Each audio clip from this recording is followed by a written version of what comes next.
The Swedish Migration Agency has decided to deport Davita because they don't believe that she's a lesbian. This made me so upset and angry that I traveled to Stockholm to meet up with Davita and her wife Ebba and listen to their story in the hopes that you too would react. Hi, I'm Davita Nassuna. I come from Uganda. I came to Sweden to seek asylum.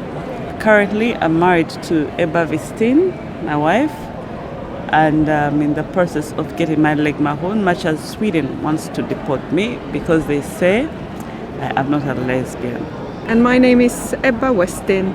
I'm married to Davita. First things first, here is the cute story of how they met. So we met in May 2023 at a lesbian club concept called Hera here in Stockholm. So I was there with my friends, minding my business, dancing, when I all of a sudden feel a knock on my shoulder, which is Davita, asking me if we can dance, which I agreed to. So we danced and then we talked and we exchanged social medias, started dating, moved in together, and now we're married since 2 months. Davita couldn't fully enjoy the wedding. It was a mix of emotions. In there, I realized I was alone. I'm here getting married to the love of my life, but I don't have my mother with me. I don't have a brother, I don't have a cousin, I don't have anyone with me to see me experience this joy. Because I come from a culture where marriage is celebrated, it's a big deal to get married. So it has always been one of my fundamental values that I have to get married. But then I knew I'll never get married anyway because then I didn't like the other gender. I always loved this gender, my wife's gender. So when I saw this happening, I was overwhelmed in a basket of emotions that the whole wedding actually I was quiet. Because if I had just said any word like hi, it was going to be a cry-me river the whole evening. On the flip side of things, it was a good one. We were with friends, we were at our home. We had a lot of DIY. Our friends got involved in arranging. We didn't have a wedding planner, we did it ourselves. We bought our clothes ourselves. It was beautiful. But even though Davita has told the migration agency that she is a lesbian and that she's married, they have decided to deport her. The reason is I'm not a lesbian, but their definition of what a lesbian is more of a stereotype. And the process targets one who can talk about how they came into their sexual orientation in, I think it should be in 1 hour. It's quite impossible, right? I'm 35 years. It's a lot of unpacking there. It could take us 4 months before even I come to, then I accepted myself. Like it could be phases of it. So many things about me that I'm even actually coming to discover more about myself in Sweden, where it's liberal and I can experience my sexual orientation without anyone judging me, without anyone looking in my direction a certain way. Of course, always those laws also look at us in a certain way, but it's just 1, 2 of them somewhere there down the road. It's not the whole crowd everywhere.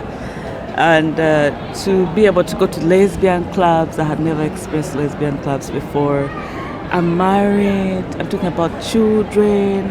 It's the new things I'm also discovering about myself, given that liberty I have now to dig more about who I am as a person. I'm coming out from a survival mode to a mode of just being a being, just being and enjoy everything.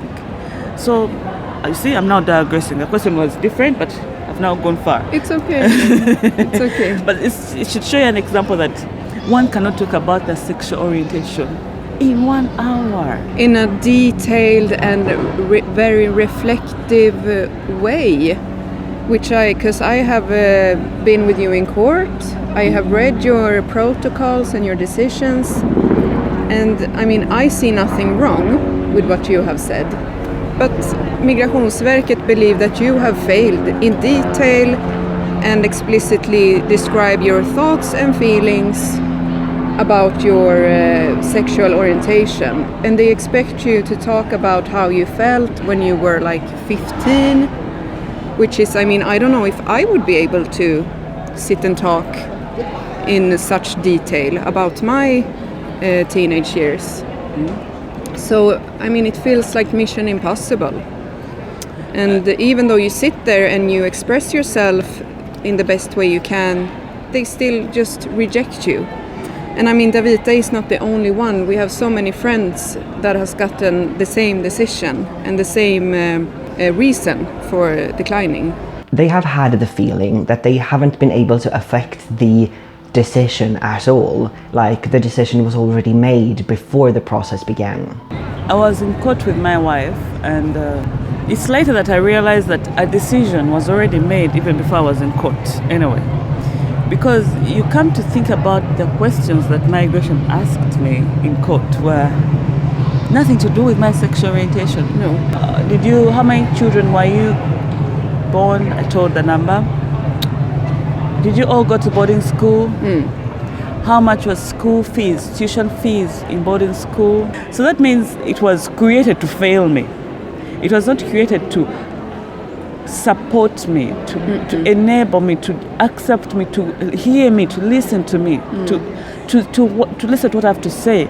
So then I realized that a decision was made before even I went to court, and which I found to be quite cruel, because my sexual orientation is a big deal for me. It's something very important to me. It's actually, I could consider it, now being in Europe for the time I've been, it's my human right. So when someone denies it from me and says, you're not a lesbian, or I'm not a lesbian, you're cruel to me, you're unkind to me, because you don't know what it took for me to actually say it out loud to you that I'm a lesbian.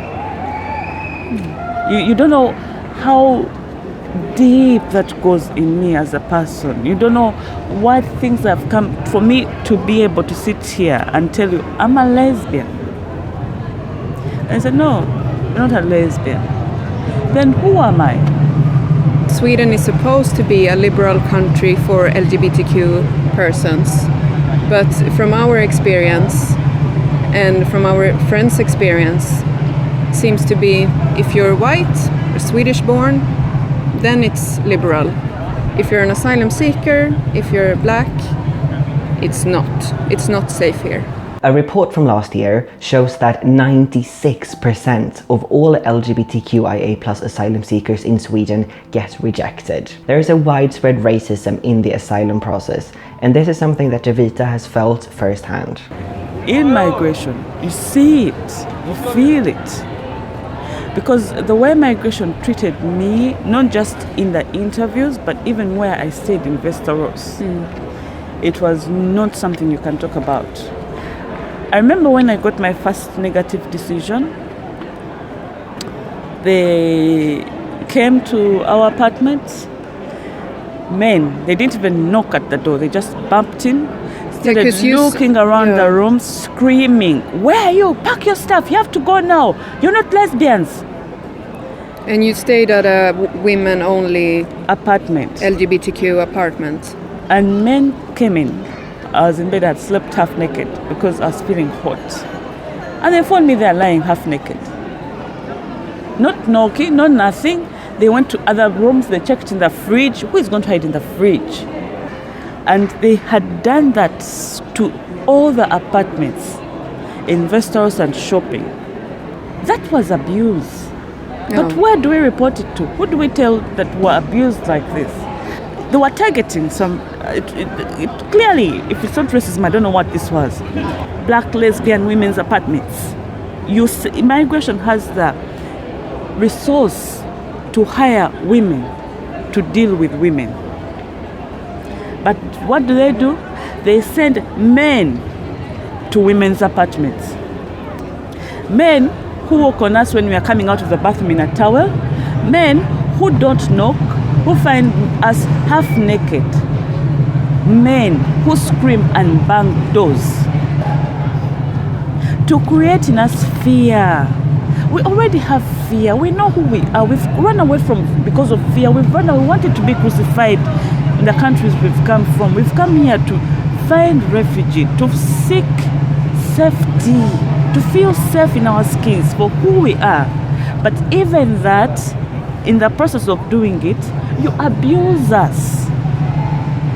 You create more fear in us. If Davita is deported to Uganda, unspeakable evil awaits her. Ebba and Davita have been vocal about this since they got the decision, and people have been reacting. The support I've already received from people who have heard my story and from my wife has been overwhelming. Very, very overwhelming. It's been so beautiful to be heard, to be seen, to be accepted by individuals who don't even know the details of my life. But migration knows, and they say no.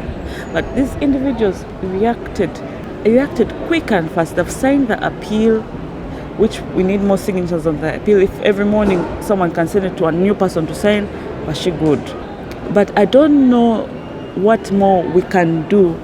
Please sign the petition that Davita mentioned. You can also find the link in the description below. And they have some more advice on what you can do. Davita is one of very many who gets rejections.